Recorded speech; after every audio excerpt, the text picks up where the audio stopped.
Kahit nga isang metro yan. Wala pang kuhan yan, no? ORCR. Ng plaka sa likod.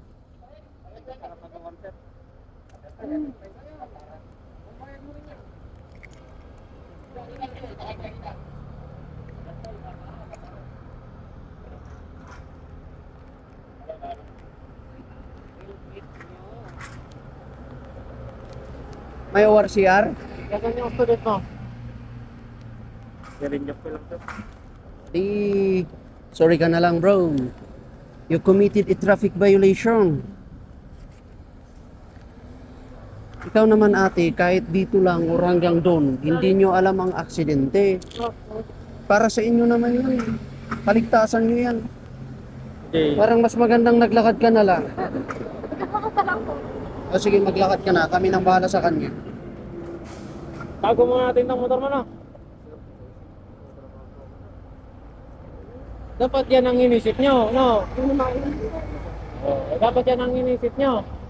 Tagal na to dapat. Nag-angkas-angkas na walang helmet. No. Ngayon, face the consequence. Yung sabi nila, no? Tago muna natin to, no? Impoundin natin yan. Sorry. Please. Kami ang magpi-please sa inyo. Kasi yung kaligtasan nyo, nalagay sa alanganin. And you are driving without license. Hindi lisensya ang student permit, brother. Paano ba yan?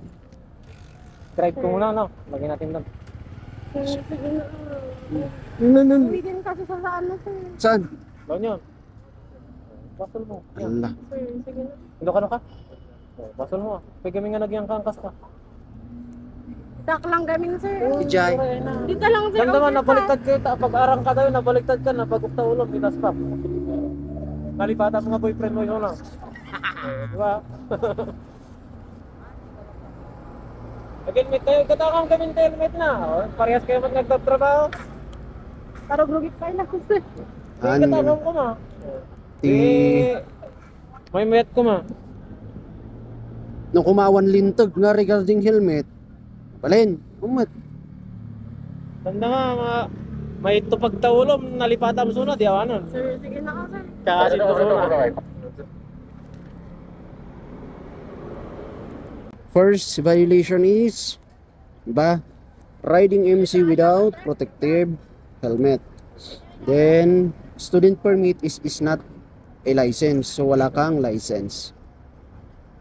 Nga po tarabi, awan ng tipulis niya. Sir. Kanhan mat nga gapotarabi awan aksidente. Pwede sir. Well,